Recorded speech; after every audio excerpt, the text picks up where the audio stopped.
လုံးမင်္ဂလာပါကွယ်ဆရာမကတော့တီချယ်ပန်းမှာဒီနေ့တော့ Grade 1သင်ကြားအခန်း14ကိန်း3လုံးဖြင့်တွက်ရှင်သင်ခန်းစာ2အကြောင်းကိုဆရာမနဲ့အတူတူလိုက်ပြီးတော့လေ့လာကြည့်အောင်နော်။ကဲတော့သားသမီးတို့ကကြည့်မယ်ဒီမှာ10ရယ်3ရယ်2ရယ်ကိုဆရာမတို့ကပေါင်းထားတယ်အဲ့တော့အရင်အခန်းတွေတော့သားသမီးတို့က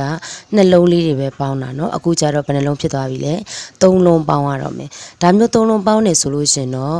ကလေးလူကြီးတွေအတွက်ကတော့ပေါ့နော်3ရက်2ရက်ပေါင်းရင်9စီက10နဲ့ဆို15ဒီလိုမြင်မြန်ဆန်ဆန်တွက်တတ်မှာဖြစ်ပါတယ်အဲ့တော့ grade 1သားမီမီတွေအနေနဲ့ကျတော့သူတို့ရဲ့အုံနောက်ကလေးတွေကအရန်ကိုနှုတ်နေသေးတဲ့အတွက်ကြောင့်မလို့ဒီလိုမျိုးဆိုရင်သူတို့ရဲ့အုံနောက်တွေအရန်ပူပြီးတော့ရှုပ်သွားနိုင်ပါတယ်ဒါကြောင့်သူတို့ကိုဘလူနီးလေးတွေနဲ့တွက်ပေးမလဲဆိုလို့ရှင်သူတို့ရဲ့ဘောစိတ်ကူးလေးတွေကစိတ်ကူးရင်ပုံမြင်လေးတွေနဲ့တွက်ပေးမယ်ဆိုရင်တော့သူတို့ကတင်ရှာတွက်ရတဲ့အခါမှာလည်းပို့ပြီးတော့လွယ်ကူလာပြီးတော့ပို့ပြီးတော့မြင်မြန်ဆန်ဆန်တွက်နိုင်မှာဖြစ်ပါတယ်အဲ့တော့တီချင်နဲ့အတူတူလိုက်ပြီးတော့ကြည့်အောင်နော်ကဲတော့ကြည့်အောင်10အပေါင်း3အပေါင်း2ဟုတ်ပြီကဲအဲ့တော့ကိုတွက်နေတဲ့ကလေးလေးကတသားမီမီလေးကကောင်မလေးဖြစ်တာလားဟလာယောက်ျားလေးဖြစ်တာလားကိုယ့်ရဲ့စိတ်ကူးရအတိုင်းထွက်မယ်ပေါ့နော်အဲ့တော့မီမီလေးဖြစ်တယ်ဆိုလို့ရှင်ဒီမှာကြည့်အောင်10ဆိုမီမီလေးကပန်းလေးတွေကြိုက်တယ်ဆိုပါစို့ဒါဆိုလို့ချင်းပန်းလေးတွေနဲ့တင်စားမယ်ဟုတ်ပြီပန်း40ပွင့်လာပေးတယ်3 4 5 6 8 9 10ဟုတ်တယ်မိမိမှာပန်း40ပွင့်ရှိတယ်နောက်ထပ်တစ်ယောက်က3ပွင့်လာပေးတယ်နောက်ထပ်တစ်ယောက်က2ပွင့်လာပေးတယ်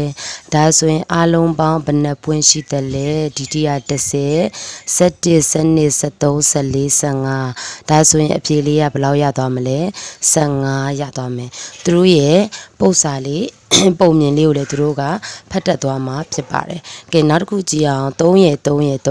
3အပေါင်း6ဒါလေးကိုတော်မယ်ဆိုလို့ရှင်လည်းတသားလေးဆိုလို့ရှင်လည်းသူတို့ကားတွေသဘောကျတယ်ပေါ့နော်။အဲ့ဒါဆိုရင်လည်းကိုကပြောမယ်အိမ်မှာကား3စီးရှိတယ်။နောက်ထပ်ဖေဖေကကား3စီးထပ်ဝယ်လာတယ်။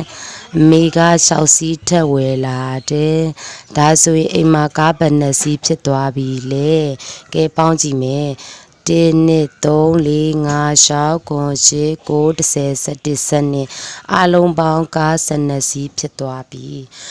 ဒါမျိုးလေးလည်းပေါင်းလို့ရပါတယ်နောက်တစ်ခုကြည့်မယ်ဆိုလို့ရှင်မိမိလေးတယောက်ပေါ့နော်မိမိလေးတယောက်ပဲဖြစ်ဖြစ်ငှက်မိမိလေးတယောက်တွက်မယ်ဆိုလို့ရှင်နောက်တစ်ခုငှက်ကလေးတွေပုံမျိုးသူတို့ပြောချင်တယ်ဆိုနေရတယ်ငှက်ကလေးပုံမျိုးနဲ့ပြောကြည့်မယ်တစ်ပင်ပေါ်မှာငှက်ကလေးရှစ်ကောင်နာနေတယ်1 2 3 4 5 6 8ငှက်ကလေးရှစ်ကောင်နာနေတယ်နောက်ထပ်3ကောင်ထပ်ရောက်လာတယ်နောက်ထပ်9ကောင်လည်းထပ်ရောက်လာသေးတယ်ဒါဆိုရင်အလုံးဘယ်နှကောင်ရှိသွားပြီလဲ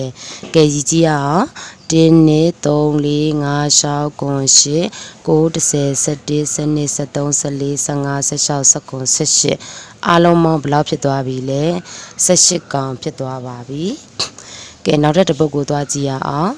17ဒါဆိုရင်တော့တသားလေးဆိုလို့ရှင်เนาะသူတို့ဘာတွေကြိုက်လဲစပိုက်ဒါမိုင်းတွေကြိုက်သလားเนาะသူတို့ကြိုက်တဲ့ပုံမြင်လေးကိုသူတို့ပြောလို့ရတယ်ကဲစပိုက်ဒါမန်ဘယ်နှကောင်ရှိသလဲဘယ်နှယောက်ရှိသလဲ4 5 6 8 9 10 10အုပ်စုဆိုလို့ရှင်ခွဲပြီးရေးခိုင်းလိုက်ပေါ့เนาะရေးခိုင်းပြီးနောက်ထပ်ပဲစပိုက်ဒါမန်တစ်ကောင်ထပ်ရောက်လာတယ်နောက်ထပ်စပိုက်ဒါမန်ဘယ်နှကောင်ရှိသွားပြီလဲ1 2 3 4 5 6ဟုတ်ပြီ6ကောင်ထက်ရောက်လာတယ်ဒါဆိုရင်ဘယ်လောက်လဲ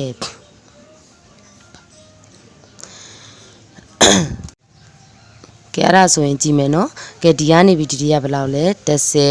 တည်းဆိုတော့17 12 13 14 15 16 18ဒါဆိုရင်စပိုက်ဒါမန်နေဘယ်နှကောင်ဖြစ်သွားပြီလဲ18ကောင်ဖြစ်သွားပြီဟုတ်ပြီဒီမှာမိမိလေးကသမီးမအင်ကြီးအသစ်9ထည်ရှိတယ်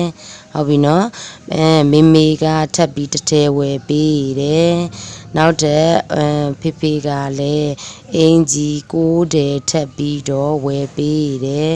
ဒါဆိုရင်အလုံးပေါင်းဘယ်နှထည်ရှိမလဲဒါမီတို့ကရေးကြည့်မယ်နော်အဲ့တော့1 2 3 4 5 6 9 10 11 12 13 14 15 16 18ဟုတ်ပြီအင်ကြီး19ထည်ဖြစ်သွားပြီ ကဲဒီလိုအတွက်နီးလေးတွေနဲ့ဆိုလို့ရှင်ကိုယ့်ရဲ့တသားမမီလေးတွေကပု္ပ္ပာလေးတွေကိုကိုယ်တိုင်ဖန်တီးတက်လာပါမယ်တင်ချွာတက်နေစင်မှာကိုယ့်ရဲ့စိတ်ကူးတွေကိုရှာပြတက်လာမယ်တင်ချာကိုပျော်ရွှင်စွာတွက်နိုင်လာမှာဖြစ်ပါတယ်သူတို့ရဲ့ជីဝမ်းအုံနောက်ကလေးတွေကအရန်နုနယ်သေးတဲ့အတွက်ကြောင့်လူကြီးတွေလိုမျိုးဒီလိုမျိုးပေါင်းဖို့ဆိုတာအရန်ခက်ခဲပါတယ်ဒါကြောင့်မလို့သူတို့ကအတန်းကြီးလာတဲ့အခါမှာတော့ဒီလိုမျိုးအလွယ်တကူပေါင်းတက်သွားမှာဖြစ်ပါတယ်ငယ်တဲ့အချိန်မှာတော့သူတို့ကိုဒီလိုရုပ်ပြပုံလေးတွေနဲ့တင်ချင်းအပြင်သူတို့ရဲ့စိတ်ထဲမှာတင်ချာကိုတွက်နေတဲ့အခါမှာအုံနောက်အရန်မရှုပ်တော့ဘဲနဲ့ပျော်ရွှင်စွာတက်နိုင်လာမယ်လွယ်ကူစွာတက်နိုင်လာမှာဖြစ်ပါတယ်ကဲအကျိုးတစုံတရာရသွားမယ်လို့ထင်ပါတယ်ရှင်ပြီးနောက်ဗီဒီယိုလေးမှာတွေ့ပါမယ်